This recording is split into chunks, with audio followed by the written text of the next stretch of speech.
Hey, what's up, everybody? Welcome back to season 2 of Conversations in Pop Culture. And before I go any further, there's a bunch of links up above to support me and my guest, Dan Wickline.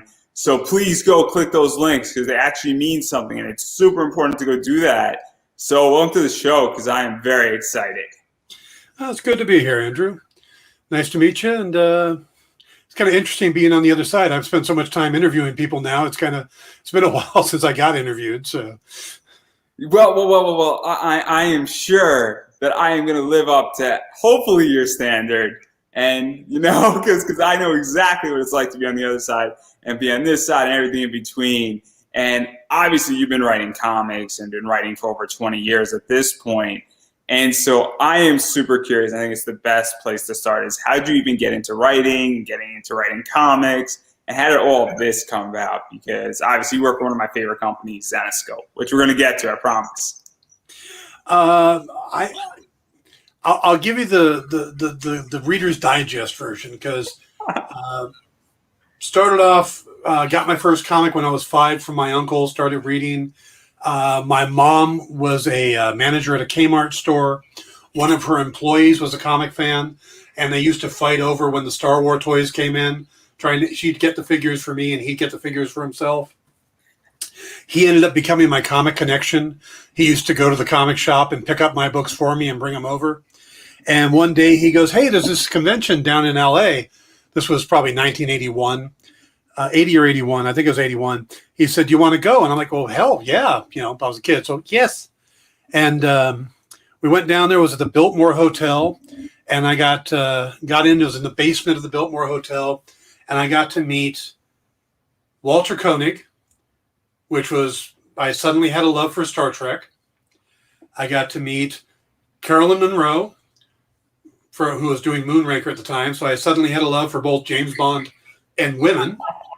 And then, and I got to meet this guy named Jack Kirby. And I went up, and Jack was so nice. I took a Captain America issue up to him, and he asked my name. We talked for a couple minutes. He signed the inside, underneath the indices on the book, which is what Jack always did. But he signed it to Daniel from Jack Kirby. And I was so taken by that I'm like, I need more. It was like crack all of a sudden. I wanted to get more comics signed by this guy. So I ran out and I ran to the whole convention center, and I found all 15 issues of the Black Panther that had come out a couple years, or a little bit before that. And I ran back to his table and he was gone. I'm like, oh, this is killing me. Well, my buddy, this guy Gil, who introduced me got me into the place, said, "He's going upstairs. He's leaving. Go get him." I'm 11 years old. I have no fear. I race up the escalator after him. I catch him in the lobby. And sure enough, Jack is an absolute sweetheart. He stands there. He had just run into like an old friend, and they were talking. And he stood there with this old friend. I would take the comic out of the bag, hand it to him. He would sign the inside, hand it to his friend, and and she would put it back in the bag. We had this little conveyor belt to do 15 comics. And I walked out of that convention thinking, A, these are the greatest people ever. I love this industry, and I want to work in it.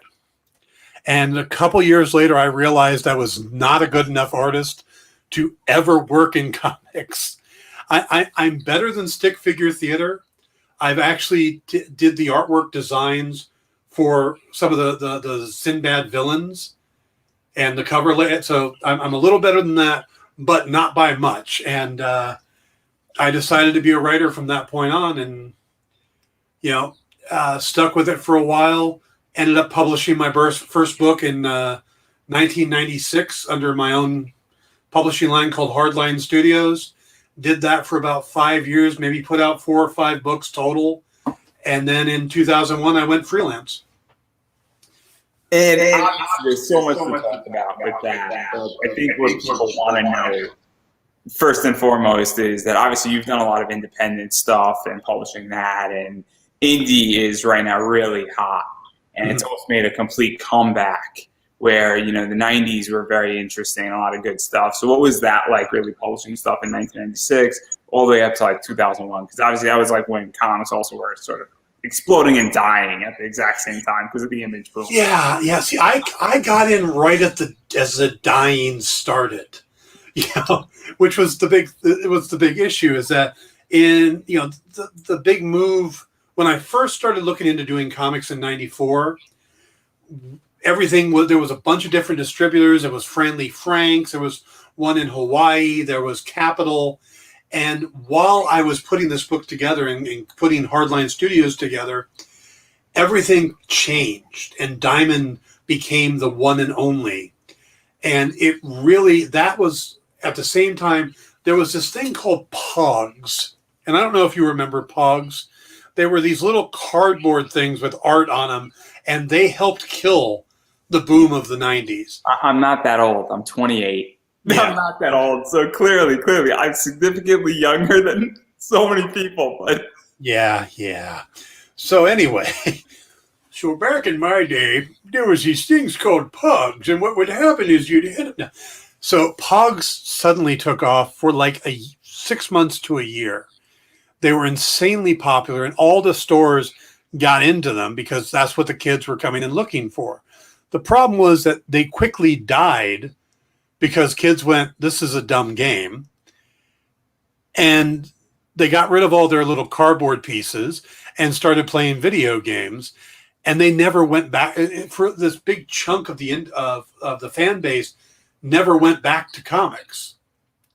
So right around 96 is when 94 to 96 is when Pogs kind of took over the world. So coming out of it and trying to put a book out in 96 was the worst time possible.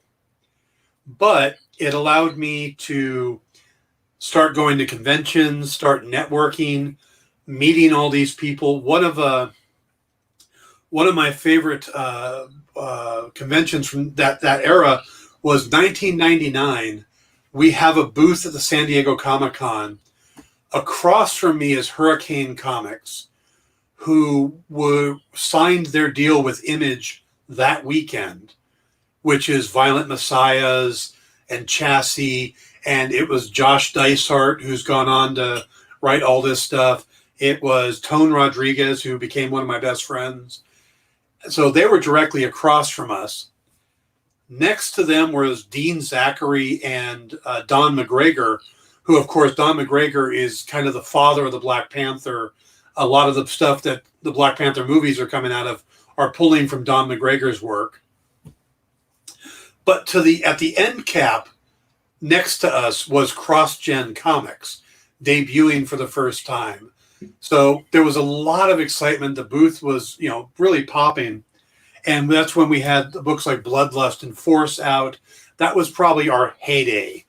And again, we just still couldn't do enough as an indie publisher at that point to really get a toehold. So I had to kind of pull the plug on things shortly after. And like I said, go freelance in 2001. So it was coming off of this big boom into this bust era. So it really was the worst time to try to start a publishing company. And then to even go further and jump a little bit outside of 2001, obviously companies sort of survived and retooled. And one of your big things that sort of got you out a little bit later past 2001 was with IDW. And I was working on the 30 Days a Night series. Yeah. And obviously, Steve Niles was involved. And there's all sorts of stuff where it was supposed to be pitched as a movie, and then it became a comic, and then the movie sort of was getting pitched around, and then there's like sequels. And obviously people love 30 Days. Yeah, what happened with 30 Days was it was absolutely insane. I met Steve because I had started a website at the time called Comic World News. I was going to be a news site. And I interviewed him for his book Fused, which came out about 4 months before everything started with 30 Days a Night. And he thought that was going to be his big book. This other one he was doing with Ben Templesmith, this was a throwaway. IDW was a brand new company. There were a bunch of guys that came out of Wildstorm. They started their own publishing. They got Ashley Wood to do some books. They turned to Steve and said, hey, do you want to do something? And he came up with this idea. Well, they also were shopping things around. And the concept, Ben had done some artwork for it. the concept caught fire, and there was a bidding war, and that it got bidded up to $1 million, and it just really put Steve on the map. So here he was coming into the year thinking Fused was going to be his big book, and 30 Days a Night just completely overshadowed it. And being friends with Steve, he had a website at the time that had a message board, and so many people came out of this message board. Chris Ryle, who ended up being the editor-in-chief at IDW for a long time. He's been on this show or another show that's similar, and I got to interview him, so he's great. Yeah. Great. Liam Sharp was on there. Like I said, Ben Templesmith, Simon Kudransky, who was doing Spawn for a while, Dan Taylor, who went on to be one of the editors at IDW for a long time. All of these people came out of this, and Steve was kind of pointing people in directions. So he and I started doing stuff together, and 30 Days a Night happened because he was in a weird period with them where he was thinking about taking a vampire book elsewhere. And we were talking this shows you how long ago, in AOL Instant Messenger. And he asked me, hey, what organs do you think a vampire doesn't need? Like, what do you mean? He goes, well, I want to do an autopsy where they're pulling things out of a vampire and then he wakes up. So I'm nailing different things. And I said, they would need lungs because they can survive underground and buried and stuff. So maybe they don't breathe. He goes, yeah, that makes sense. And I made a joke. I said, they'd make great astronauts if they didn't need to breathe. And we started this thing back and forth about, oh, yeah, that would be awesome. And I was joking. We spent about a half hour joking. And then he pops up. He goes, I just talked to Milks, this artist over in Indonesia. He said, he's going to draw it for us. And I said, draw what? He said, this vampire in space book. Like, excuse me? Next thing I know, and I'm going to give you the big secret here. Steve wanted, and Steve might kill me for telling you this, Steve wanted to call the original series Suckernaut. And I said, no, we can't do that. He goes, fine, come up with a better name. I went, we can't. And then it ended up becoming part of 30 Days a Night. But it was still Suckernaut for a long time. And I remember laying in bed one night, and we were at the point where we needed the permanent name. And I was just scratching my head, trying to figure out what I was going to do. And my wife rolled over and goes, are you still thinking about that stupid title? I said, yeah. She goes, just call it Dead Space and go to sleep. So the next day I went, Dead Space. And Steve's like, that's it. We're good. And obviously, 30 Days a Night, Dead Space, and then the sequels to it. People love this shit, for lack of a better word. And this has a cult following. It's almost a cult classic type thing. But it's even more than that. It's almost mainstream as well. And so what is this like, getting to work on it, on the book, all that stuff? Because it really was a cool thing that IDW did. And then the movie comes out, and then all that stuff's happening. And now it's like, get this really big franchise happening. Yeah, it was a very unique experience because just even tangentially involved with it. I went to Wizard World Dallas and set up for the show, and I do photography as well. So I had a shoot I was doing with a model while I was there. So Friday night I get in, I set up my table, I do my book sales. Saturday morning I get up. Still listening. I want to make sure everybody knows. I'm legitimately turning on a light. We don't have 30 days a night. Yeah. I go over to the convention for an hour or two in the morning, put the books out. I come back. I go and do my shoot. I come back from the shoot. And within an hour of being back from the shoot, I had sold out of everything I had brought to the convention. All my 30 Days a Night books. I had I had some other stuff. I had some Humanoids books. I had done Metal Hurlant. I think I had started on Zenoscope. So everything I had, I'd even done this charity book called The Unusual Suspects that came out through Top Cow.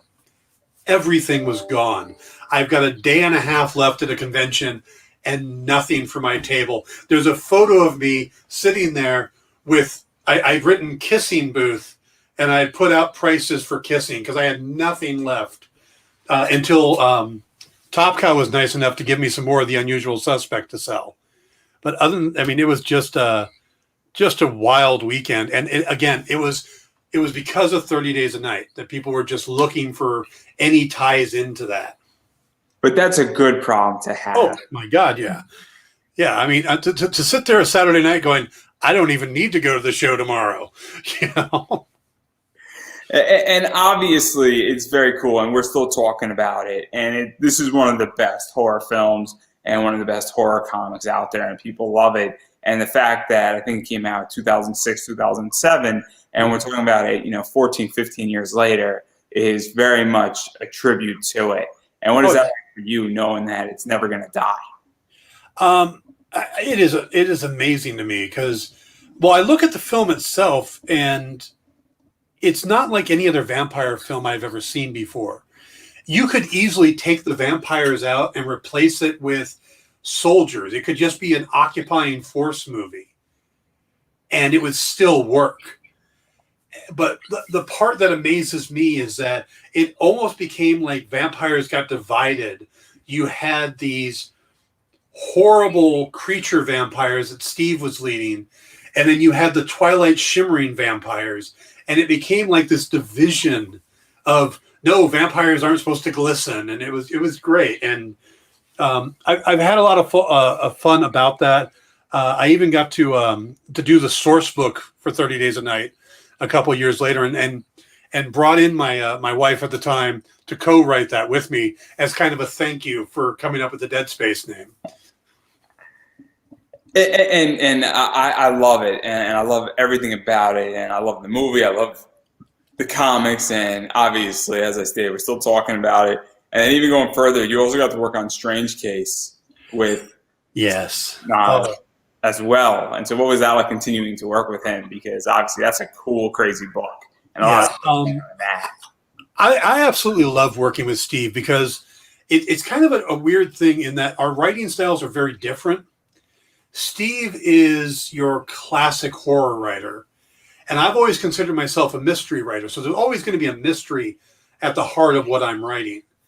So where Dead Space is more straightforward horror, Spreading the Disease is more of a mystery. There's still a lot of horror in it, but that was more of the style that I write, more detailed oriented mystery.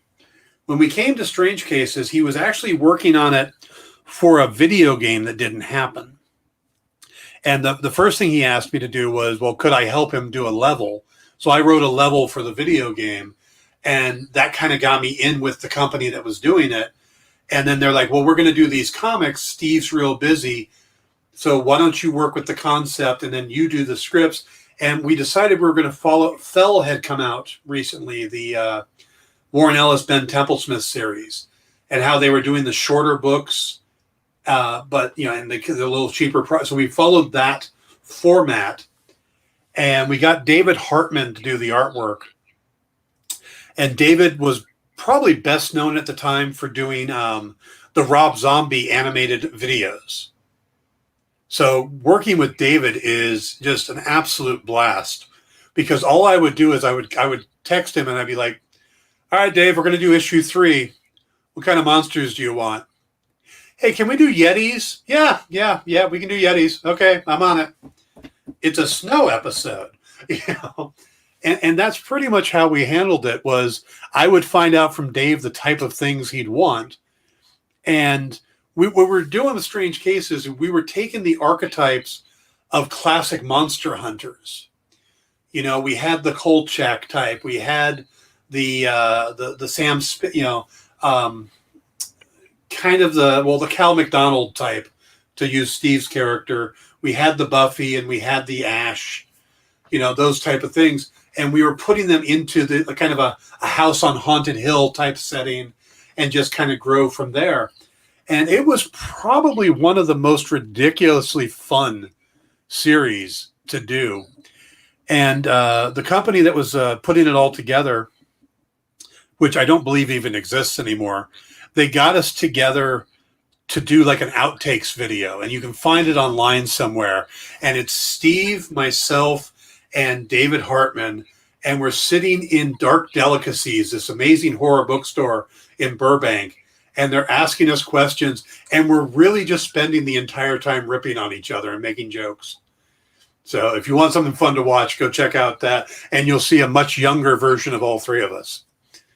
And I want to table this because I do want to talk about Zenescope, and I love Zenescope. It's no secret that, and I've said it when I interviewed Ralph, and Ralph's coming back on in either next week or the week after that I make a lot of money by selling Zenescope's books, and they give me beer money essentially when I was in college. And that's all I'm going to say before I incriminate myself any further. But obviously you came into Zenescope, I think around 2008. And Zenescope was like 3 years old at this point. Wonderland was starting to come out, and Zenescope was gaining a lot of traction. So how did that come about? Because there's some really funny pictures that they just showed a little while ago, all of you guys at San Diego, significantly like 15 years ago. Yeah. Actually, I've got a video I just came across in my files from our 10th anniversary party that was held at San Diego. So it was kind of a backdoor way in that there was an artist that I had done some work with over at Avatar named Sean Shaw. He came to me and said, "Hey, this company I'm talking to, they're looking to do a Sinbad book, and they're talking to me about drawing it, but they don't have a writer for it yet. Maybe we could pitch together." I'm like, "Yeah, sure." So I worked up, and I was still relatively new, so I literally came up with a 24-issue pitch, and I thought, yeah, I'm going to nail this. This is going to be my X-Men. I'm going to take Sinbad. And the only direction I had was, we want Sinbad to be a cross between James Bond and Captain Jack Sparrow. And I'm thinking, first thing, I don't know how you mix the two of them, but we'll give it a shot. So I put this pitch together and sent it in. And then the next thing I hear, Sean is off. He's not doing the book anymore. And I don't even know what happened to the guy. I haven't seen him in years. But Ralph and Joe reached out to me, and they're like, "Yeah, we like what you got going here. So let's keep this going." And we went through a lot of different artists on the book. Gus Vasquez ended up doing the original character designs. Paulo Pantaleon came in to do the issues 1, 2, and then we just started going like crazy through different artists. Ron Adrian, Tone Rodriguez came on to do a book for us. But it was a lot of fun. And then at one point, they said, "Hey, do you want to do a Grimm Fairy Tale book?" I'm like, well, sure, yeah. And I'm looking at the Grimm Fairy Tales, and there's all with these gorgeous girls on the cover and these great stories. And I went, "Yeah, which story do I get to do?" They went, "Three Blind Mice." But David Nakayama did an amazing cover on that book. That was my first Grimm book. And I got to do a true horror take on Three Blind Mice. And I literally had people come up to me at shows going, "What is wrong with you?" So I started with Sinbad, and I think we ended up doing, I want to say 13 episodes. We did 12. Joe ended up writing one of them. We did a swap. He did one episode of Sinbad.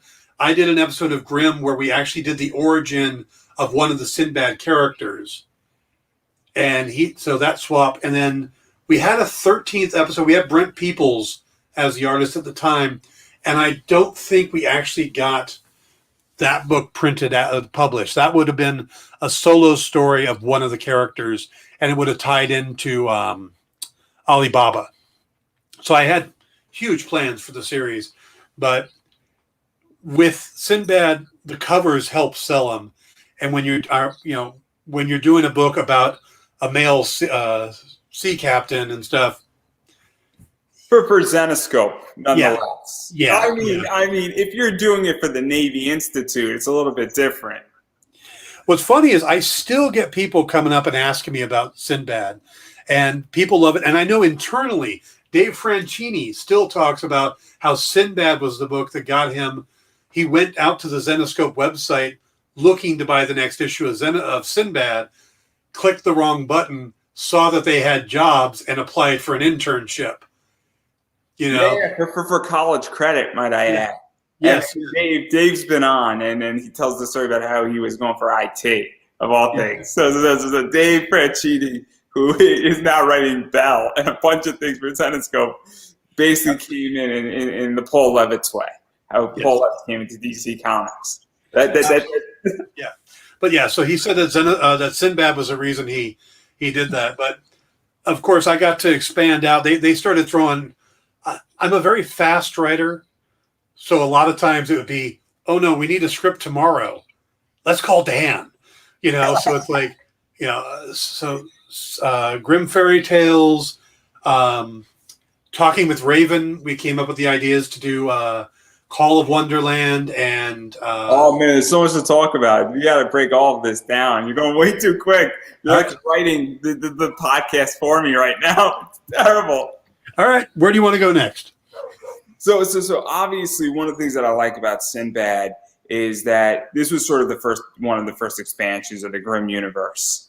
And then obviously you wrote a bunch of Grimm fairy tales where Three Snake Leaves, Puss in Boots, Dorian Gray, Diamonds and Toad, The Waking, I think, a bunch of Dream Eater sagas, some stuff you were involved in, Song of the Sword and Is It Safe, which sort of led into Age of Darkness. And so what was that even like to work on, just the main series, Volume 1 of Grimm Fairy Tales, because a lot of those are sort of one-shots, but they're also connected and they're lesson-oriented, and you could jump in a bunch of the first volumes without having to have too much background. I think that was a real neat thing about the original Grimm run, is that it was very focused on telling the stories, and Sela was more of a connector, just to bring it together. She was more of the crypt keeper, that type of thing. And that was a lot of fun. And I remember when we did the swap and I did the Three Snake Leaves, most people don't even know the Three Snake Leaves is an actual Grimm fairy tale. I went out and found that one, and it worked well for the character of Wilhelm's origin story. But, by the time I got in and doing some of them, we had actually branched out into do stuff like Puss in Boots and Dorian Gray. I don't think are Grimm fairy tale. I know Dorian Gray isn't. But to connect those two together and stuff like that, it was a lot of fun because we had a lot of freedom. When it got to the point where they were doing more of a shared universe, then it became like working for Marvel or DC, where you really kind of need to know what happened before, what's happening next. In the early days, it was pretty much just scare the hell out of us with the story and see what happens, and then talk with the editor to see how to make it connect. And then obviously even jumping into Wonderland, because Wonderland was brilliant. The first trilogy, I have an omnibus of it. Obviously, I'm leaving my omnibus alone. I'm reading it on Comixology. It's so much easier to read all this stuff on Comixology just on my nice iPad. If there's ever a sponsor for my show, that would be the perfect one right there. Comixology. Oh my God. Just send me a referral link and I'll be totally happy, Amazon. And I'll use it to buy Amazon stock, which will make me even richer, but that's not the point. But anyhow, what was this like launching the new Wonderland trilogy and sort of the tie-in? Because we got Call of Wonderland, which then led into, Madness of Wonderland and all that stuff that was going on. And then that led into the new ongoing Wonderland. And people love Wonderland. Yeah. And Wonderland put Zenoscope on the map. The first one did, and then people want to keep going back to it. And it's arguably one of Zenoscope's best things they've ever published. When I first read the Wonderland books, I kind of in my mind thought, this is the one universe I won't be playing in because it is really out there. Raven was doing such an amazing story, and just there's a brilliance to what he was doing. It goes deep. Cal and Alice have the same letters, and it's the exact same vowels and letters in their name, just structured differently. It's brilliantly sick what he did, and it's great. And I say that as a huge fan of Raven Gregory. It is brilliantly sick what he did with Wonderland. Oh, yeah. And so I've kind of figured I'll stay over here with the Sinbad stuff. I'll do some Grimm Fairy. That was my niche. I was good with that. And then he got a hold of me and he said, hey, we want to do an annual. And we want to play around. I really want someone to do something about what happened to the house afterwards. And I'm like, well, wait a minute, a horror story about a house. Now that's something I could do. So that was kind of how I got my feet wet into Wonderland, was this outside story where it's like, okay, so, and I kind of borrowed the old John Travolta movie, Boy in the Bubble. And I thought, what if this kid was trapped within a haunted house? How sick could that be? And just kind of expanded out of that. I know a friend of mine still to this day hates me for that story, because at one point there's this girl is in the basement and a bookcase falls on top of her. At the same time, the hot water heaters exploded. So the water's rising, her spine is snapped, and she's trapped under this bookcase. And you know she's about to drown. And now my friend cannot walk through her house near a bookcase without putting a hand on it to make sure it doesn't fall on her. She's like, you created a phobia. Like being crushed by a bookcase. And then even going further into that, then, Call Wonderland comes out, and obviously, it's a whole bunch of new people sort of getting tied into Wonderland, facing the Red Knight who wants to destroy Wonderland. And these people are doing some stuff and going up against the Red Knight. And then that leads into, Madness of Wonderland, the sequel. And so obviously now we're back into Wonderland, and you're adding into and you're tying into the ongoing series and expanding the universe, much like Sinbad expanded the universe. This is another expansion in a lot of ways. Yeah. And it's sort of a pathway in. Well, the Red Knight was actually a spin-off, came out of that horror story, that house story. The little boy from that ends up becoming the Red Knight. But how I found my connection to that was, oddly enough, again, through my wife at the time. She was a big Lovecraft fan. And somehow, I think she mentioned that Lovecraft was either a contemporary of who wrote Wonderland? Lewis Carroll. They were either friends, or at least they were around at the same time. And as soon as I hit the idea that the two of them would even exist at the same time, it started clicking in my head. And then I ended up on the phone one night with Raven, and we just started shooting ideas back and forth. And he told me that Charles Dodson, who is Lewis Carroll's real name, he reminded me that he was in Wonderland. I went, oh my God. What if he was working against Lovecraft, and what if Lovecraft was actually trying to strengthen the border between Wonderland and the real world? And I pitched this idea to him. I said, what if the reason Lovecraft, if you've ever read H.P. Lovecraft, it's very thick writing, very wordy, he'll say in 20 words what you could say in 2. He's pulling a Harley Ellis. Harlan Ellison. Yeah, it's very thick. And I thought, well, what if he's using all these descriptor words to build up the barrier between Wonderland and the real world? But now, when we're in this modern days that we're using, hashtags and abbreviations and shortening everything, and we're communicating through text messages and stuff, what if those walls are starting to break? And I said, so I want to tell this parallel story between modern day when the walls are falling and the past where Lovecraft and Dodgson are fighting each other. And he loved that idea, and it led to Call of Wonderland and Madness of Wonderland, which were, like I said, trying to bring the Lovecraft feel into what he was doing with the Wonderland series at Zenescope. And what I love about these, 8 issues is that the covers on them are really well done.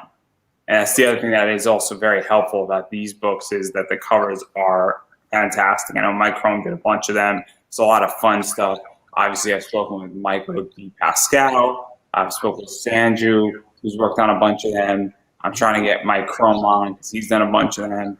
And I would kill to do Neon because Neon's done some work on this as well. And so that is something that's also very cool. And so, and this is not the only thing. Zenescope always has had great covers for just their regular books, then they've had exclusives. And so what does that feel like for you as a writer? Because it's very cool when a company actually puts really good art on a bunch of things.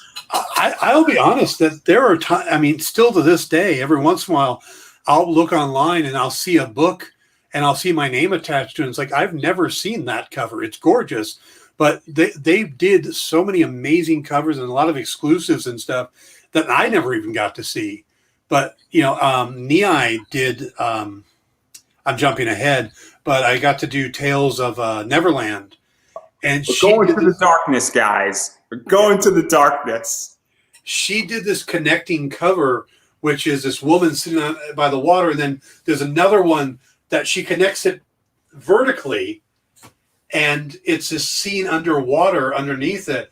And I didn't even realize they were connecting covers till one day I'm at a convention and I've got them laid out. And I went, hang on a second. Oh, my God. You know?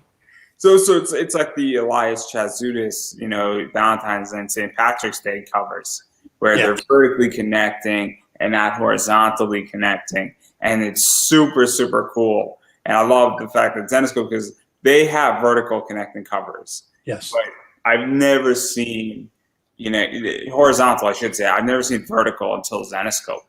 Yeah. I think the biggest surprise to me was twofold. When I go out to a convention, a large number of the people coming to my table looking for the Zenescope book were women, which you stand back and you look at these covers and you're like, oh, yeah, we see what audience they're playing to. No. I'd say the majority of the audience for those books are actually females. And it makes sense because all the characters are these really empowered women. Joe and Ralph were very determined to keep the books. I mean, Joe's got a daughter, and he always wanted these books to be things that his daughters could read. But these covers always make these women look amazing. But they're all very, like I said, empowered. And again, women were the ones coming. And they would come up, and they would like, oh, do you have this book? Yes. Well, and they'd pull each cover out that I'd have and would buy like multiple copies because they wanted all the covers. So that was a surprise to me because I hadn't worked on anything before Zenescope where the cover collection was as big as the story collection. So for me, and I'm very honest, I am a cover gluten. So I love Zenescope more for the covers.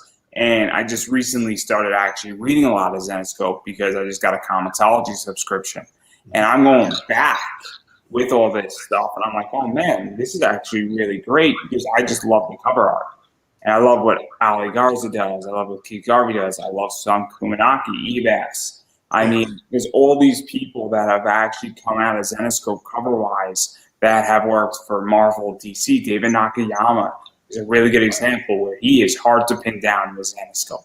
He has graduated from Zenescope and has now basically worked for Marvel and does a lot of exclusives. And every once in a while he jumps into DC, but he is not as easily accessible. And there's a bunch of people that Zenescope, like Keith Garvey's a great example of that, where Keith Garvey's career has been launched pretty much because of Zenescope.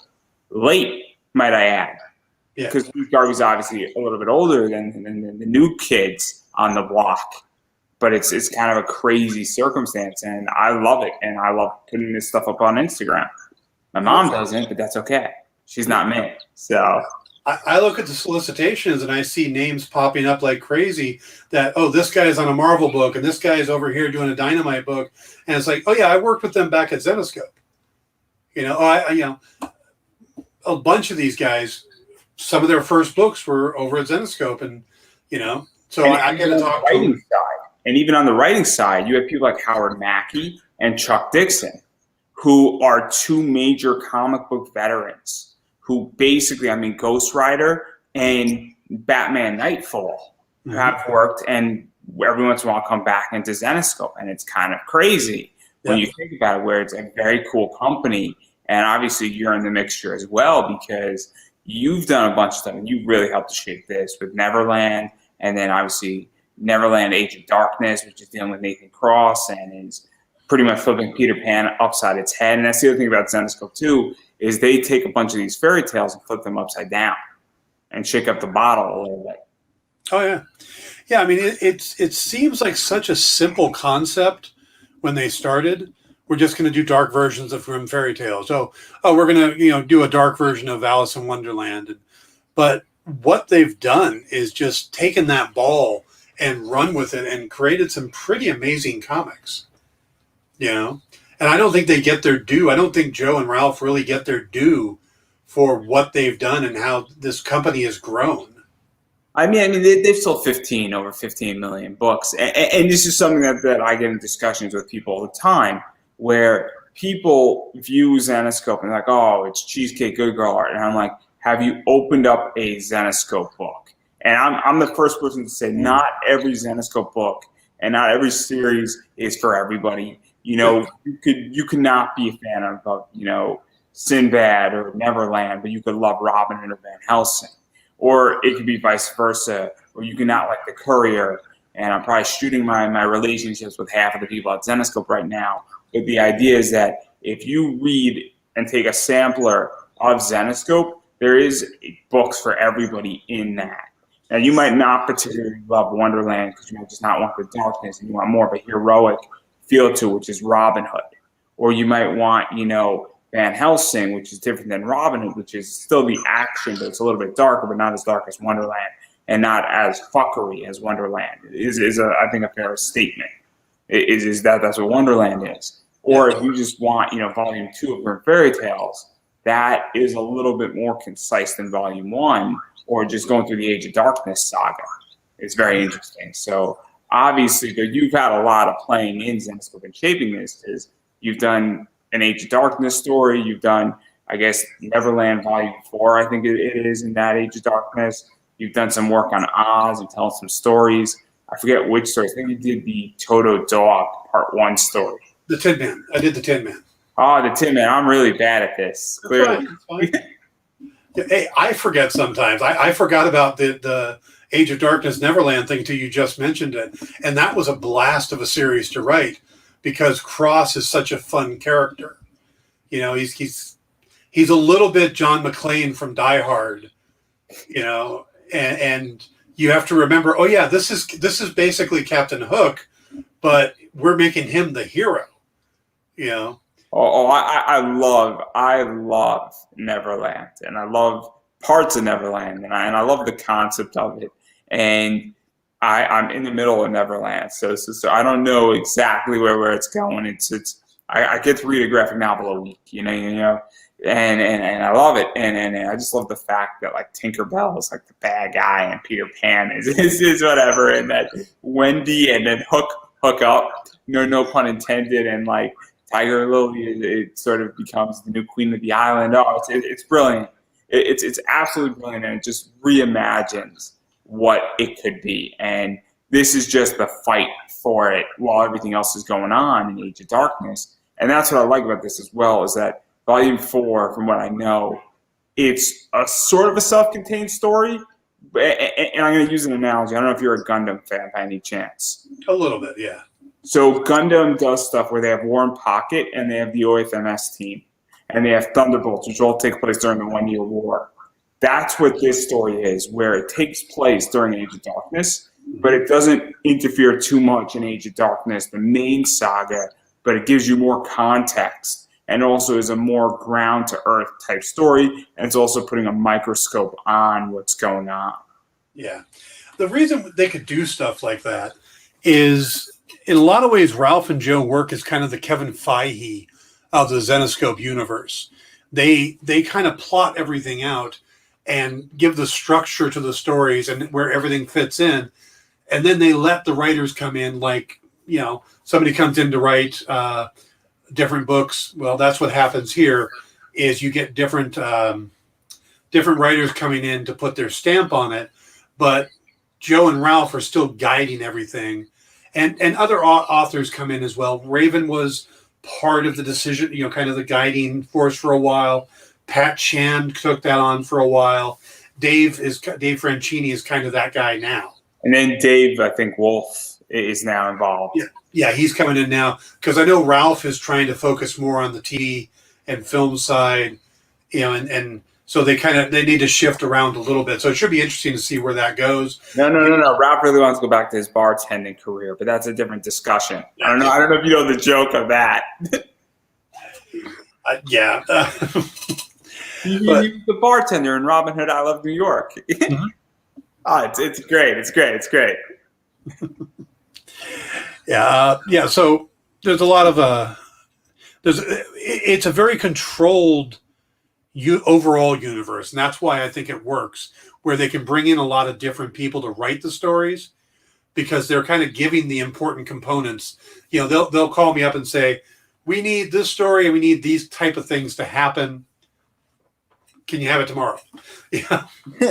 And what's also nice about this is that there's a lot of realms. So I think there's 5 realms in the Grimm universe. And so you can play in all 5 of those realms, and that you could have stories that are just a one-shot, or you could have a one-shot that leads into a 6-issue arc that then leads into another arc.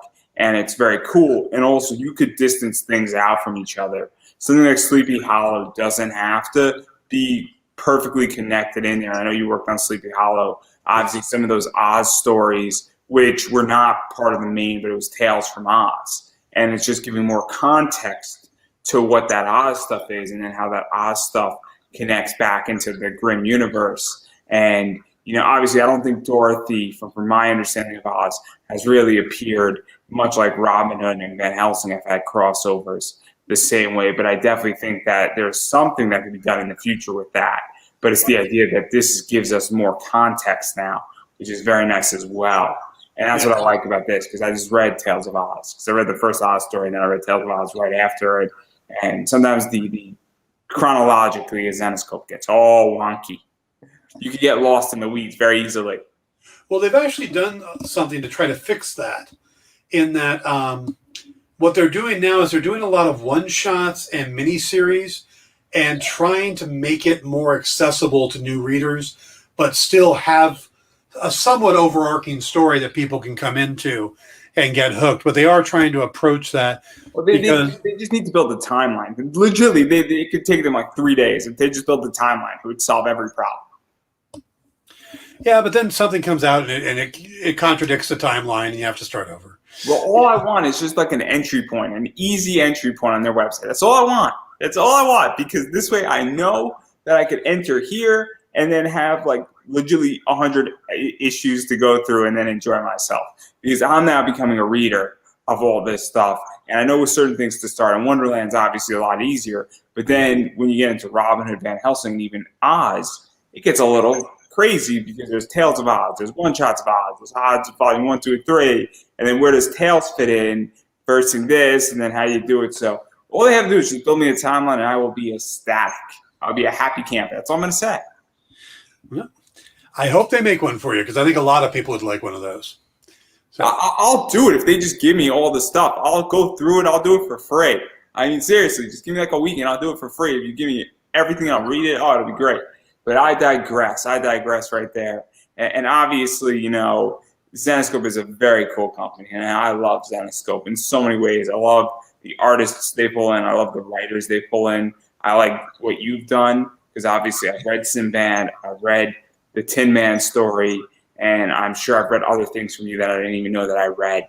So because you have your hand in everything. So what is this like for you? Because you've played a very instrumental role in adding and shaping some of this stuff in the Zenescope world, whether it's front and center or it's off to the side, because it's important to know that Sinbad is in this world, and that even though he hasn't had a story for a little bit of time, that story is giving more context that he's in play. And same thing with like the Oz stuff, and same thing with all that Fall of Wonderland stuff. Sinbad was some of the most fun writing I've ever gotten to do. I remember getting to a certain point in one of the books and thinking, okay, this is where I make the character mine or not. And I did kind of an over-the-top scene. And the note I got back from Joe was, more like this, please. And as soon as I saw that, I went, all right, this is mine. I'm good. Sinbad's my baby when it comes to Zenescope, but I have really enjoyed playing in all the different series, all the different franchises. And I've basically, Dave knows, Ralph knows that they call me up, I'm in. If they've got a book they need written, because I just love playing in this universe. I love jumping in, and it does. I feel very connected to it, having jumped around from Wonderland to, Neverland to Oz, to really getting to play in all the different fields, and then also doing something like Sleepy Hollow or the Tales of the Tales of Terror. Got to do a couple of those books. So, I mean, their bottom line is that they just need, if they need something, I'm there. And it's probably always going to be that way. If I can fit it in my schedule, I'll be happy to write it, because it is just such a fun universe to play in.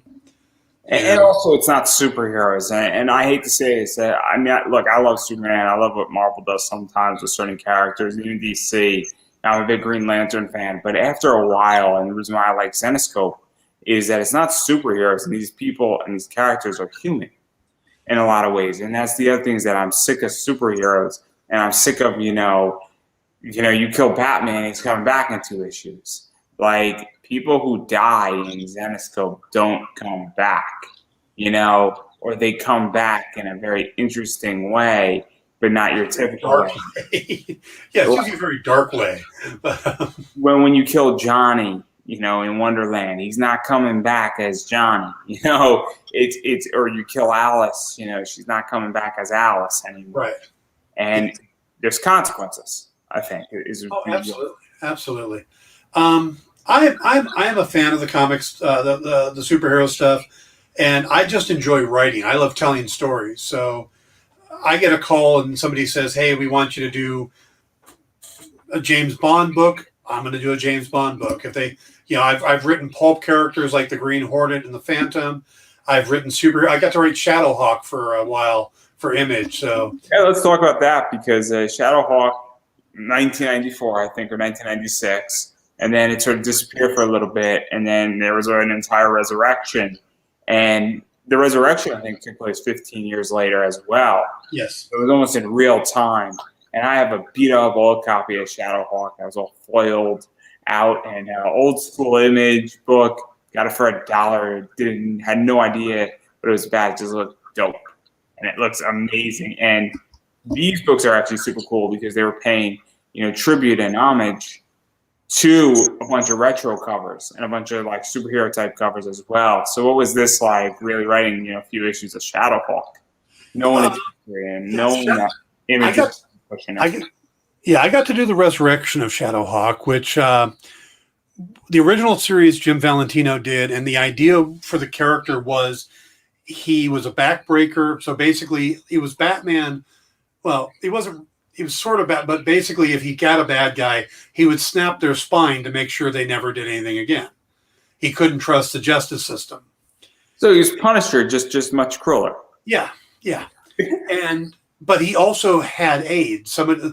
He was forced given AIDS by a bad guy as punishment. He was actually a DA who had put a guy away, and they hit him they basically walked up to him, injected him with tainted blood, gave him AIDS. So they were killing him slowly. And that's when he decided to go out and wreak havoc on the streets. Well, the original Shadowhawk dies. He's gone for a long time. Valentino does some stuff with the character. There's a younger version for a while. And then Robert Kirkman gets involved with Image, and they're going to do Image United, which is all the big names are coming back. I mean, Jim Lee had left for DC already, and Rob Liefeld had gone off to do his own stuff. But Eric Larson, Mark Silvestri, Todd McFarlane, and Valentino were all going to do this book together. They were going to draw their own characters. And spinning out of it, Jim wanted to bring back the original Shadowhawk. Well, I didn't know any of this. I run into Jim at a convention. He comes by our table, and I had done a few books with Shadowline at that point. Strange Cases with Shadowline, Savage with Shadowline. And I said, so Jim, what are you doing with Shadowhawk? He said, well, I was thinking of bringing back the original. You got any ideas how I could do that? I went, yeah, absolutely. I do have one. He goes, okay, send it to me and we'll talk. I went, cool. Thinking, wait, is this really happening? He goes, who do you think we should get to draw it? And I'm sitting next to Tone Rodriguez because he and I used to travel everywhere together. I went, Tone. and Jim loved Tone. So what was Tone's reaction to that? When you just point, and you're like, oh, he's sitting right next to me. Like, Tone was in the middle of doing a commission for somebody. I leaned over and went, Tone, do you want to draw Shadowhawk? He goes, yeah.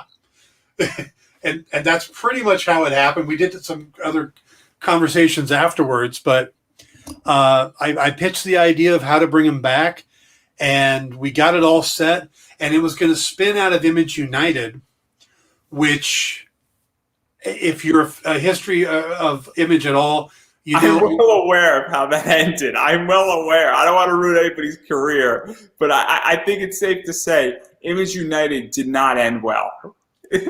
Okay, you can say Image United didn't end. They got two issues out. We were supposed to come out of issue 3, which is where the character was going to come back. They had sent the plot of what, how it was going to come back, and it never came out. So we started doing our issues. We were done, ready to go. We ended up doing the 5th issue of Shadowhawk, which was the final issue of the miniseries, ended up telling the story that was supposed to be in Image United. But it was just a lot of fun to bring that character out, to do something a little different with him. I wanted to save the backbreaking till the end of the series. I wanted to kind of give him a group of side characters or supporting cast. And Jim was very generous with what he allowed me to do with the series. And to this day, if Jim, he's another one. If Jim called me up and said, hey, do you want to write? And that would be where the conversation would need to end, because I would be, yes. What do you need? Yeah, I love Jim. He's amazing. And I would jump at the chance to write more Shadowhawk in a heartbeat. And obviously, I mean, Shadowhawk has a big history. It's a very progressive book. And obviously, it's also very image-driven, almost counterculture, almost a response to superheroes in a lot of ways. And the superheroes started going soft and then also becoming more dark again.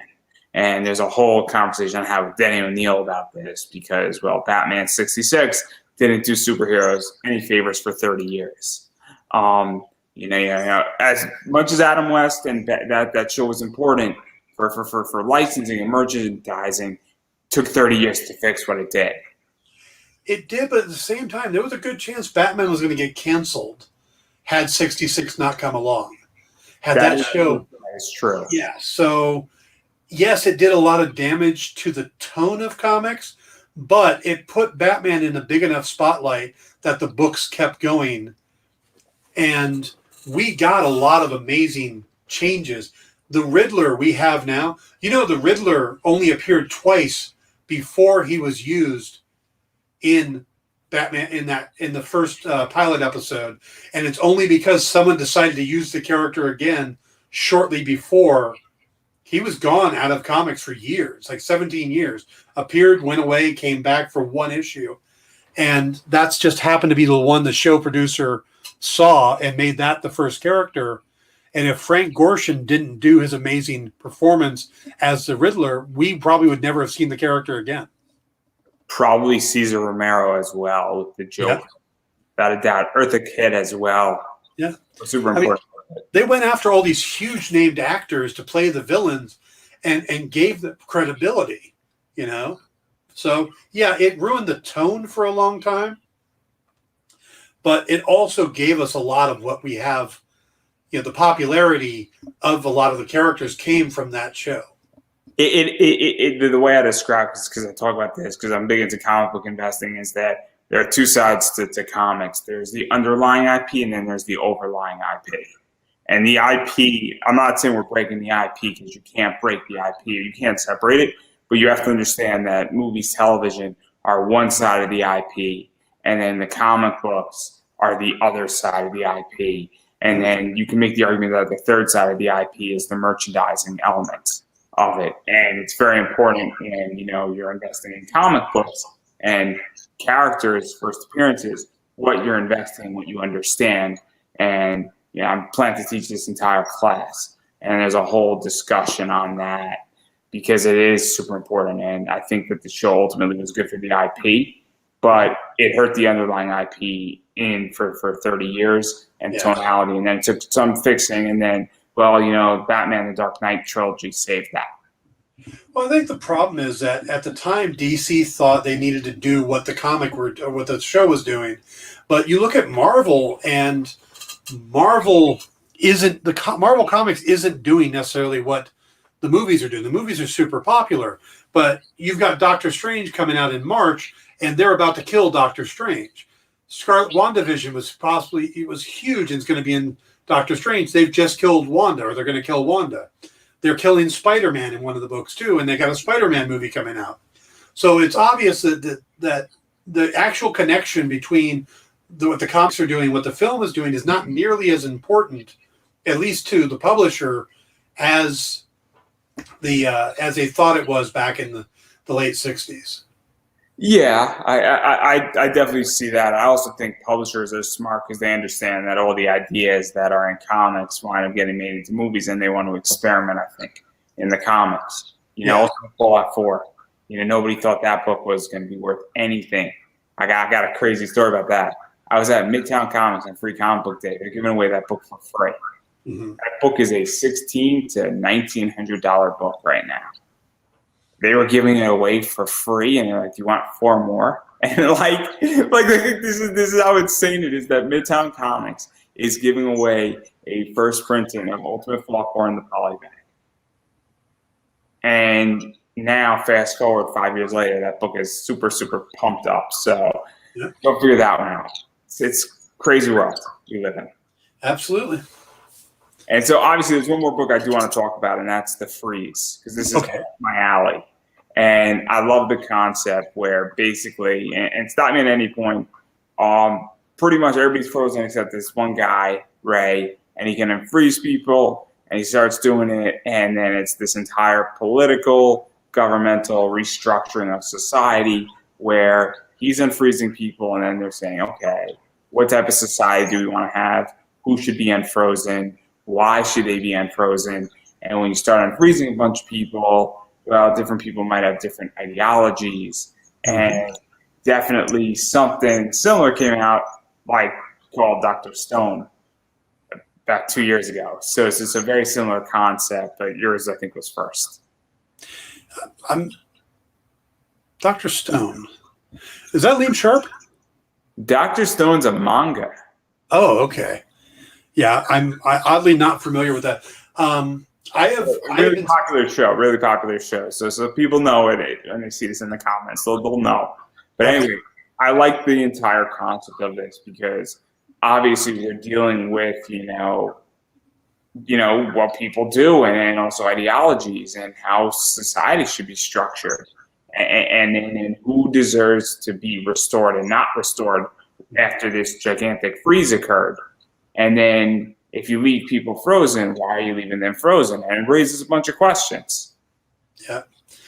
I'd actually been sitting on that idea for a long, long time. I had the original idea. I've been shopping it around. I pitched it to a couple different companies. I remember at one point I pitched it to Amit Zappa, Frank Zappa's kid, when he was set up over at Disney doing some comics. And to give a time frame on that, I remember leaving the meeting and seeing a poster for the pilot episode of Castle, which shows you how long ago that meeting was. And you're already dating way past me because I don't remember Castle. I don't even know if I was alive during that. Castle was a Nathan Fillion cop show, but so I had that idea for a long time. And I got a chance to talk with Matt Hawkins over at Top Cow. I And he love and I Matt were, Hawkins. I love Matt Hawkins. yeah, he and I were playing Dungeons and Dragons together. And he asked me one time after the game, he's like, why haven't you pitched anything? I said, what do you mean? He goes, anybody else who'd be in the game like this with me would be like sneaking me pitches occasionally. Why haven't you? I said, because I'm not here to do that. I'm here to, he says, just shut up and send me some pitches. So I like on a Friday, I sent him a couple pitches. On Sunday, I get an email from him going, we're going to do the freeze. I went, okay. He goes, and then on Monday, they sent me Phil Sevy's artwork. What do you think about this guy? I'm like, he's awesome. And it just kind of took off from there. But we wanted to get it all done. So it was about a year before it ever came out. We spent a year putting it together and getting the book finished. But the idea, I look at it as kind of a post-apocalyptic world without the apocalypse. It's just this event that happens and everybody is frozen. But it's the ramifications of that. And then what happens if only one person can start unfreezing people?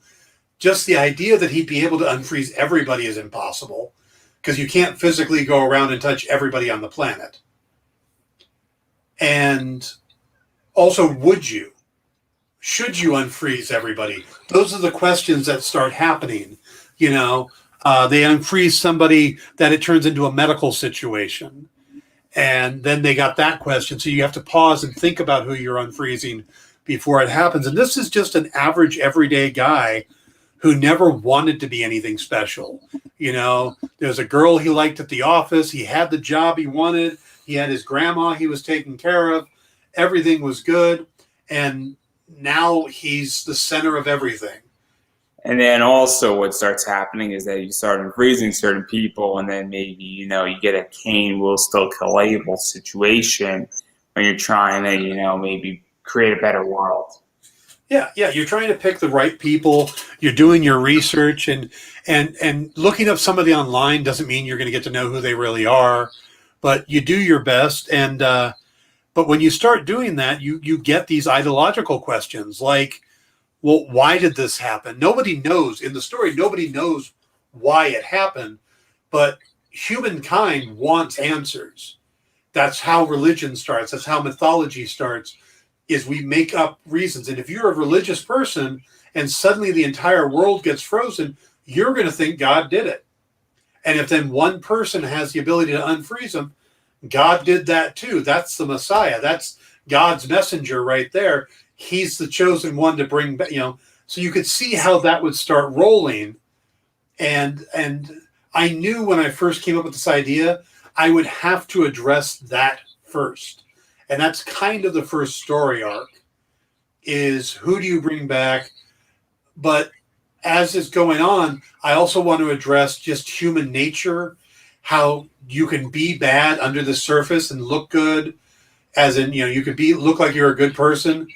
And I have an idea for a second arc that I'm currently got a pitch in with Matt right now. I'm hoping he's going to green light so we could do more.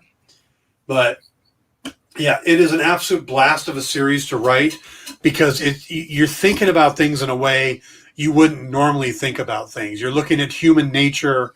You're looking at how would you survive in this kind of world. And it's a lot of fun, And then to even go further, because you said that you basically completed the entire story and all 4 issues were pretty much done. And then I have a feeling, I think they were released monthly after that. Yes. But what is that like? Because that changes the way you write a comic, and it also changes the way a comic is distributed. Because I don't know too much about mainstream, and I used to know a lot more, but I don't know how far a company like DC or Zenescope or Marvel gets ahead of things, or even Image gets ahead of things.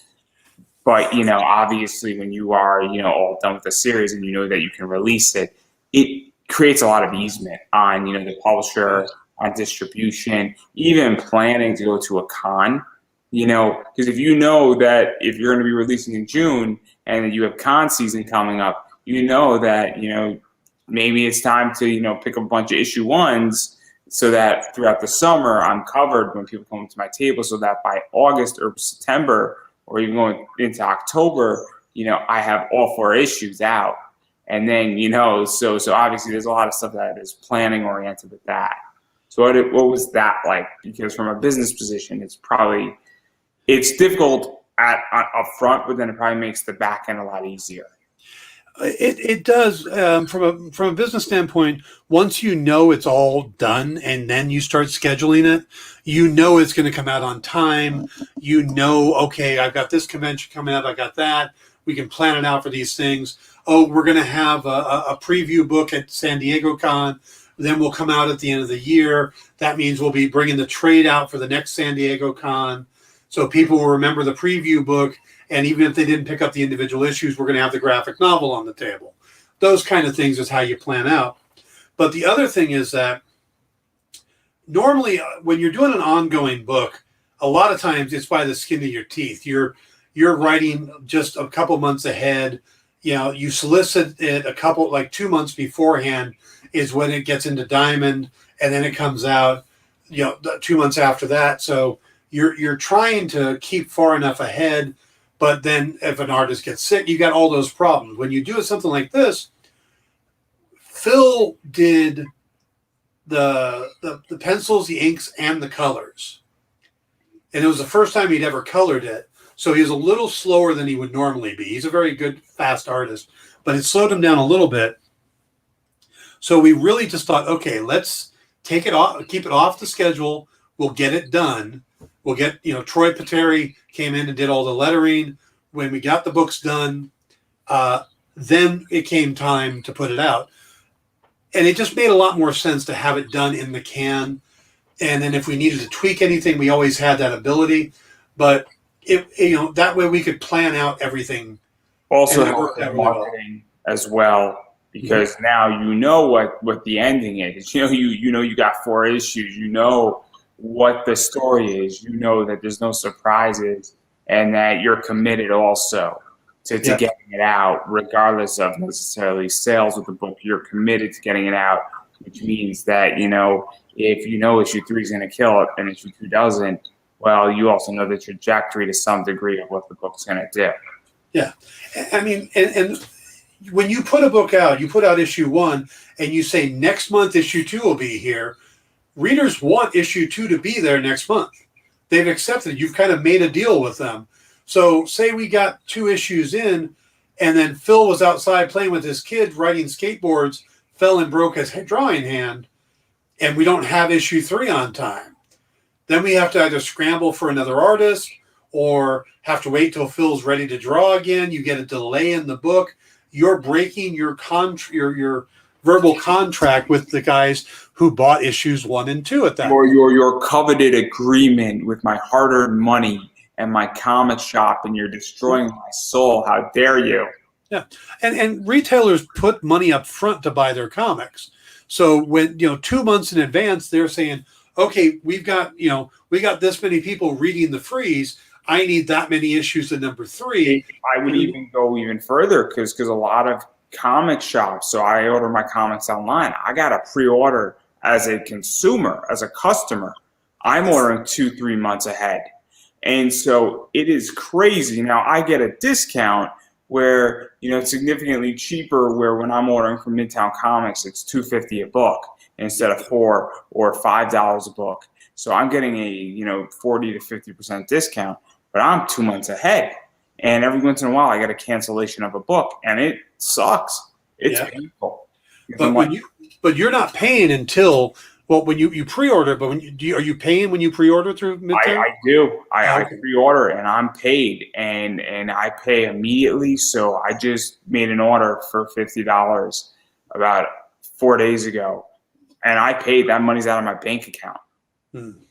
And so I'm in a very interesting situation where I'm in a retail situation, and when I don't know how it works necessarily with a comic shop. If I had a pull that's in a comic shop, but it's an online comic shop. Midtown's is a shop in New York City. They're well known, right? But it's the idea that I've prepaid. So I just ordered my stuff for October that I paid in July. Yeah. See, most comic shops, you tell them what you want and you're committed to buying it, but you don't pay it until it actually comes in. So the retailer's on the hook if that book is late, but it's not out of your pocket until it actually shows up. But yeah, I didn't realize if you do it online, you would have to pay up front. So. And so I don't have a problem with it, but so I understand the whole comic retail side, and I think a lot of people understand that as well, especially if you're ordering online. And the only reason why I order online is it's not just comic shops around where I live; it's just cheaper, and it's more convenient, and it gets to my door. And also, I have legitimately 2,700 titles I can choose from every single month. Mm-hmm. My comic shop, I can't do that.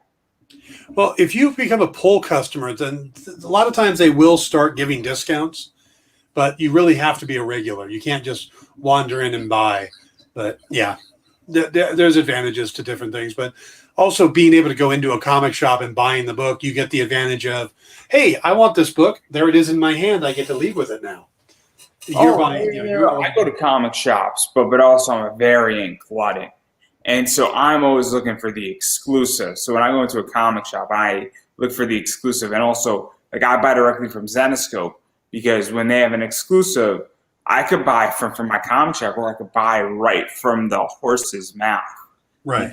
And I want to support them as a business as well as a bunch of shops that have exclusive variants. I want to support those shops. When a comic shop like Midtown has exclusive variants, that's what I want to buy in their store, because I can't get everything else from them, or I buy back issues in stores. Makes sense. Because that's my favorite thing, is to go through bins. It's my favorite activity in life. There's nothing more satisfying and calming down than playing with Legos or going through comic book bins. Those two things are the most tranquil things you could ever do in your life. I swear to God. Like, if you're stressed out, Legos. Lego thing. I'm with you. I'm with you on the Legos. and so that's it. But that is so off topic on the freeze. It is so off topic. It's so bad. It's so bad. And then I would love to see a second arc of this, because obviously I've read this. I love Matt Hawkins. I love Top Cow. I think Top Cow, definitely hits the military sci-fi vibe, which is definitely what I like in comics right now, more so than anything else. Is that things like Think Tank, and obviously the Freeze, and other things that they have done, like Samaritan and the Tilth, I think it is, or the Tithe. I forget what it's called. The Tithe, yeah. All that stuff is right up my alley. Yeah.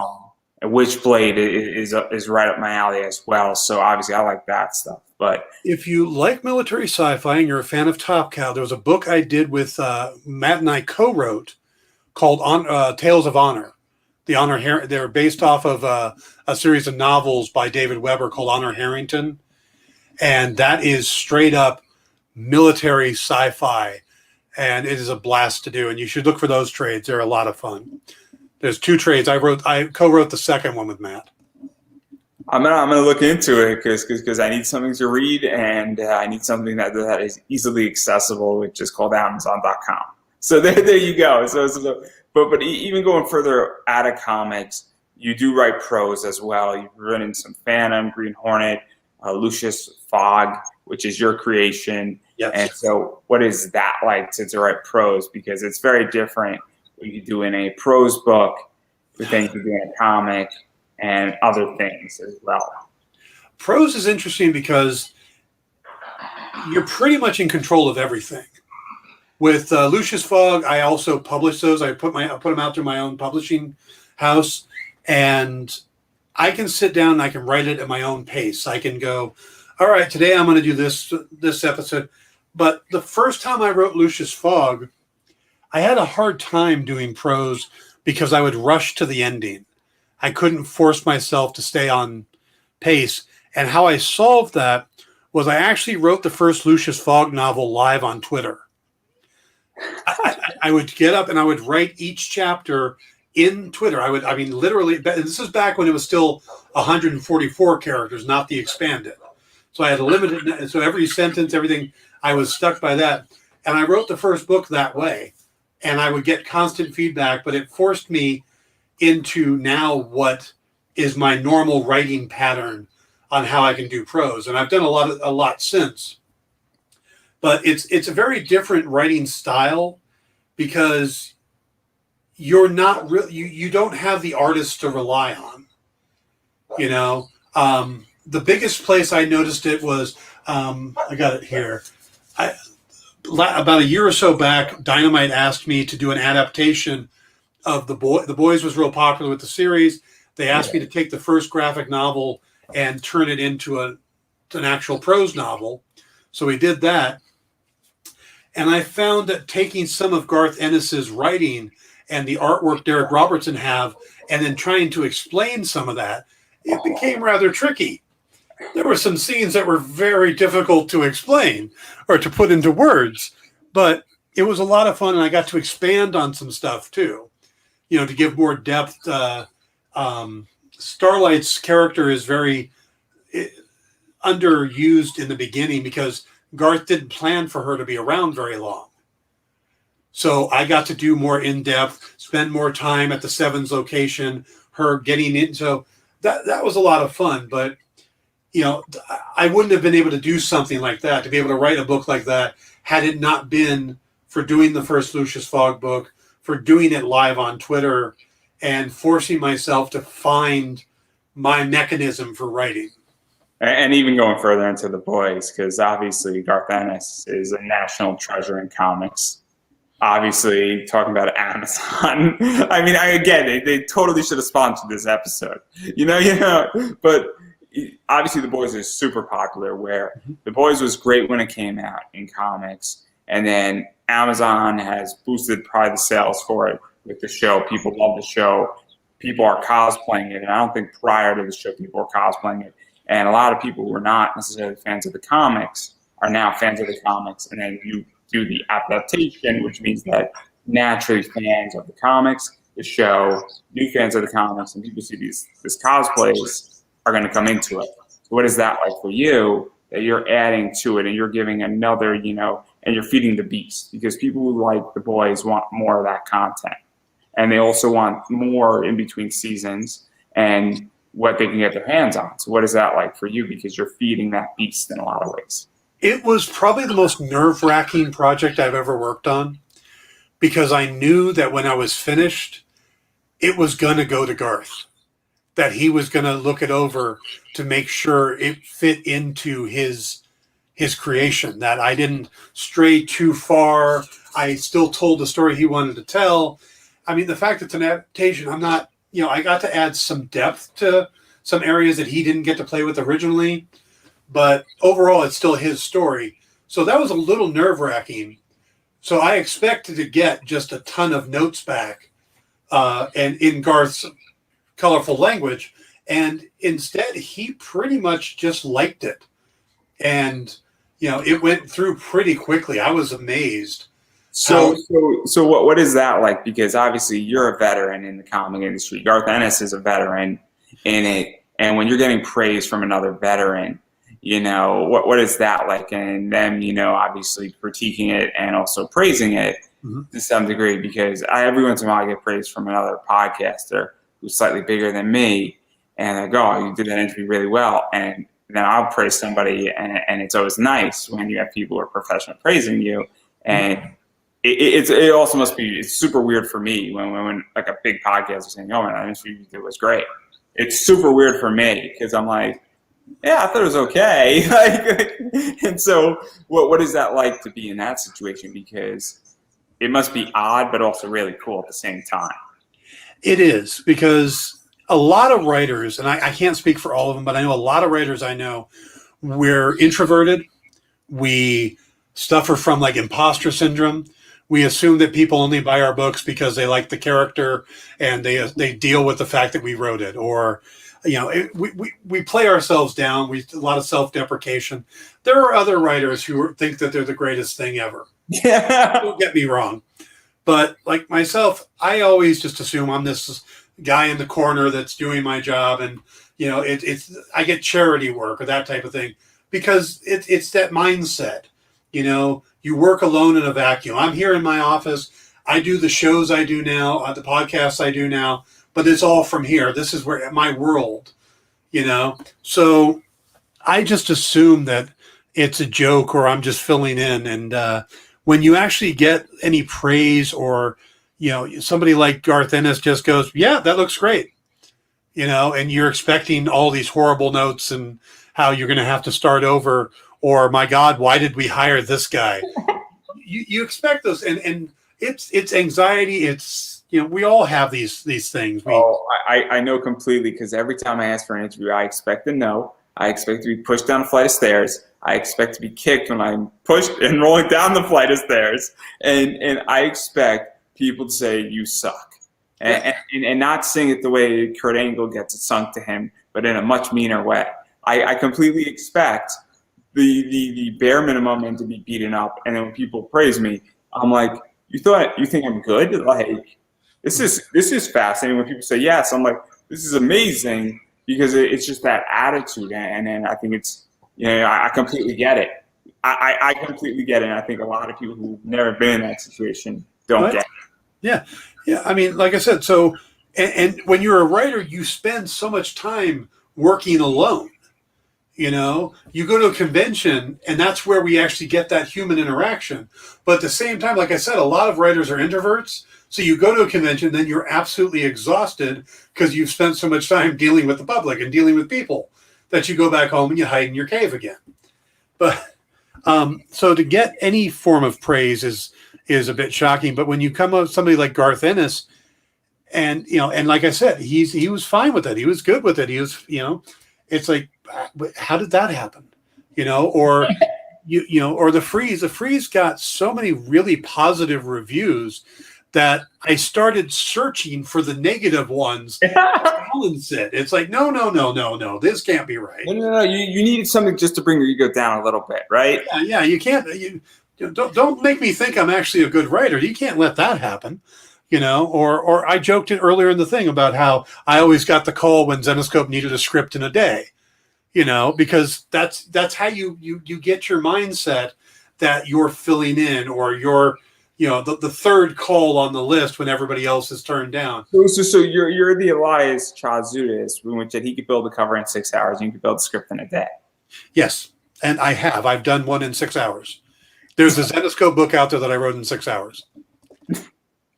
I won't say which one, but it was that close on a deadline. I got a call the night before from, I think, Joe, and he said, we need it as soon as you can get it tomorrow. I went, okay, but I was in the middle of finishing something. So I finished it that night. The next morning I got up, wrote the script, and sent it out. I think it was to him by noon. So it was... Oh, man, that's going to be a story that I'm going to make Joe tell me at some point. Ralph will tell me that story, or Joe will tell me that story, whether publicly on air or not. So expect that you might get a bunch of tweets on that end from me, Ralph, or somebody else. So having said that, obviously, I think that's all I want to talk about with comics with you. And I know I didn't get to like 90% of your career, which is really bad. It's really bad. But I do want to mention two things really quickly, because you are a photographer and that you've had things published, I think, under Private Skin, and Black and White. And so obviously my dad's a photographer, and as a hobby, he likes taking pictures of animals and goes on safaris, not to kill them, to take nice pictures of them. I want to make that crystal clear. I know what people are thinking. And they don't leave the van. The animals are... They understand it's a social contract. Mm-hmm. If you're in the van, you're not food. If you go out of the van, you're food. But anyway, so what is that like? Because obviously that is very artistic, and I know that you're better than stick figures, but taking photos is a very artistic thing, and it requires, that level that, I guess, I don't know the right words here. I need a writer. I don't know if you know one. Well, I mean, you basically have to have that artistic eye. I didn't mean to become a photographer. I didn't plan on it. When I started self-publishing or doing the Hardline Studios, we had a writer named Michelle who was using herself as the basis for her character, and we needed to send photos to an artist in Arizona to work from. And we had a guy who was going to be he called himself a photographer, but he could do landscapes beautifully. As soon as you put a person in the photo, he forgot how the camera worked. And he kept putting it off. And one day Michelle called me and said, I need these photos to send to Mike. Can you do them? I'm like, Well, I just got off work. I think I can borrow a camera. Come on over. We'll shoot in the backyard. And that literally was the first photos I ever took. And I just found that once I did that, some other girls I knew were like, hey, can you do some photos of me? And it just kind of took off from there. And I found myself coming up with ideas to do shots. And then suddenly I was doing model photography. And, you know, I had put some stuff online, and this company called Goliath over in Europe reached out and said, hey, we're doing this subdivision book called Mixapix, where we do collections. Do you want to submit stuff? I'm like, sure. So I sent them some of my black and white work, and they really liked it. And next thing I knew, I had a photo book out. And just, it's always been kind of a sideline for me, but it just kind of grew from there. And now it's probably been a few years since I had a chance to shoot. Circumstances change, whatnot, but I'm missing it. I'm itching to get back to do another photo shoot. So, and obviously, I mean, I appreciate photography. I don't know how to use a camera. I don't want to touch an expensive camera. My dad obviously has showed me his expensive cameras, like, you know, when you're dealing with like, you know, like $1,200, $1,400, those types of cameras. And like, he has like really expensive lenses that are worth more than the camera.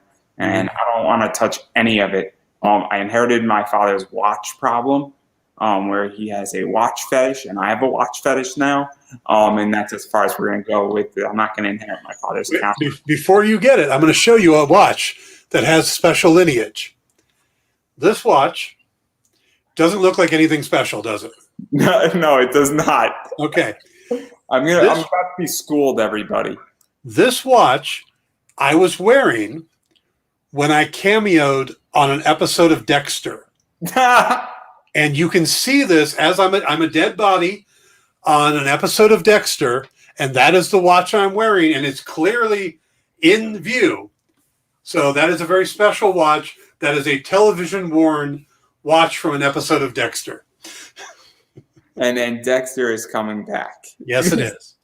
Yes, it is. So I haven't seen enough of Dexter that I've seen the first season, and that's as far as I got, just because of time. I mean, I enjoyed it, and I enjoyed the concept of it. I just have not had time to watch it. And I'm on an anime binge right now, and at some point I will wear a Dragon Ball Z G-Shock if I ever get into television. That's a dead body. It's a nice, flashy watch, but I'm smart enough that I'm going to contact G-Shock first, and I'm going to make sure they send me another anime watch for me promoting their watch. This way I can monetize it. But anyway, I digress right there. And then the other thing I want to talk about, and this is something that I enjoy, and I enjoy metal, is that you're in a newly formed metal band, Murder Most Foul. Yeah. Well, I was. Yeah. This was. Let's put it this way: we could table it. You play the bass. We can go there. And I got pulled into this band. I had a guitar instructor that I hired. I was taking lessons from this guy, and we became friends. And just for a long time, we were playing. I even used him as the bassist for the character in the Grimm Fairy Tales book, the Dorian Gray book. He's the guitar instructor in Dorian Gray episode. And he was sitting there one day. He's like, you know, I've got this band, but I don't have a bass player. Why don't you play bass for us? And I'm like, dude, I'm like 10 years older than everybody in the band, if not more. But okay. So there was we did a lot of practice, a lot of garage stuff. It never really took off, but I was part of this for a while, and it was a lot of fun. So I still do play bass when I get a chance, but yeah, Murder Most Foul never really got to the heights we had hoped for. And the reason why I bring it up is that this is just another creative outlet that you are involved in, and even just the fact that you're doing music. Obviously, I want to do music, and I just haven't gotten around to it. At some point, hopefully I will. It's a sitting activity. I used to do martial arts, and my body doesn't work the way it should. So obviously, playing guitar or bass is a sitting activity. So it's very, very cool in that regard. And so obviously that's why I bring it up, is it's very cool with creativeness and all that, and probably helps with writing. Well, in a way, it's all connected. Photography, music, writing, even, I mean, art, painting, it's all storytelling. Every time you create something, you're telling a story, whether you're using a guitar to do it, or you're using a paintbrush or a camera, or, a Word document, you're writing a script, you're telling a story. So to me, creativity is storytelling. And we've been telling stories since as long as there's been humans. We've been telling stories, cave paintings, telling stories around a campfire, all of that. That is the nature of mankind, is to be storytellers, and I think that any formula, any way you have to tell the stories, take it. That's the outlet. You talked about building Legos. In a way, you're being creative there. If you're just following the one on the box, well, but when you start making your own designs, you start building your own setups, or you go out and you go, I'd like to make my own Millennium Falcon, and you start planning it out on your own. Now you're telling a story. Oh, so, you should see what I do and how I digitally design my own sets. I'm a very creative person, and I have enough friends who work. My former boss is a designer at Lego in Denmark. You need to get a guy on here named Craig Hamilton. Craig Hamilton's a comic artist. He's worked on a bunch of stuff for DC, but he is a Lego enthusiast like you wouldn't believe. He has a Lego room he was telling me about, and he plans out his builds. He has them all in like toolboxes or drawers, so that he's got them separated by color, so he knows where to go to get which pieces. I remember he basically put a bounty out for pink Lego pieces he needed. Oh my God! Don't start me on that. Don't. They're the most annoying pieces to find when you need them. Yeah. So you need to get Craig Hamilton as a guest on here. My specialty is Lego mosaic work. So okay. I build Lego mosaics using 1x1s.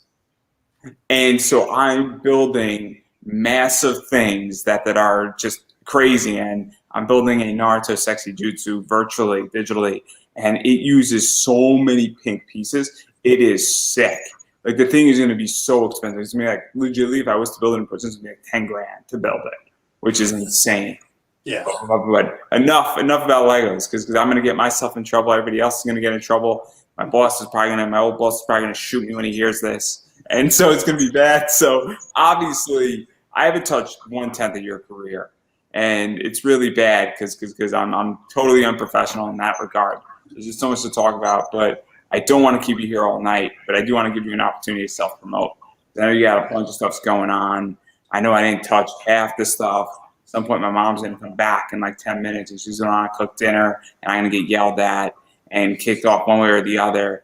But where can people find you? Where can people follow you on social media, Facebook, right, Instagram? Also, what projects do you have coming up? And when you come back into Zenescope, because I want more of your writing. I've spoken to Dave Franchini lately, and he's basically waiting to. He's got me in mind. He's going to put me on something soon, so I'm just waiting for to get the call. I'm doing a lot. Come on a virtual con. You got to get on a virtual con as well. Yeah, yeah, that would be fun. Right now, what I'm doing a lot of is I started doing what you're doing. I do a podcast every Sunday night on my YouTube channel called Pop Go the Writers, which is myself, a writer named Paul Story, and we bring a guest on. We've had Jamal Igle, we've had Jim Beard, and a bunch of other people, and we talk about the latest pop culture stuff. We do a lot with the the Disney Plus shows like Loki, stuff like that. So I do that on Sunday nights. During the week, I do a show called the Dan Wickline Show, which airs on the Comic Book Shopping Experience. I do that Tuesday, Wednesdays, and Thursdays. So you can look for it on there. And that I do everything from having guests on, interviewing them like you do. Tomorrow night, I'm actually interviewing image colorist Brian Haberlin. And then I've got a new project I'm working on that Kindle Vella is this new thing where you get these chapter stories They're prose, but they come out one chapter at a time. They've just launched. They're still in beta, but I'm going to do a brand new book there, a new series called, the book's going to be called The Ember Crest Protocol. And it's a 1970s spy thriller where the Cold War is still going on, but what the Cold War is about is not nuclear proliferation, but the control of magic. So think of James Bond with as a spellcaster, and you've got we got James Bond, Harry Potter, and Cold War. Yeah. So it's going to have that 1970s James Bond pastiche going on. It's going to have that feel, but again, magic, and there's going to be some Lovecraftian stuff thrown in there. It's going to be just a wild story, and I'm going to release it a chapter at a time. The first three chapters on this thing are going to be free, but I'm hoping to have it done and up by the end of the week. And so you got a lot of stuff going on, and obviously you're heavily involved in comics, and I don't know, I'm sure you still do some con stuff out, west. And obviously I'm assuming, and I'm going to take a leap of faith here, that 2021 is sort of a down year for you.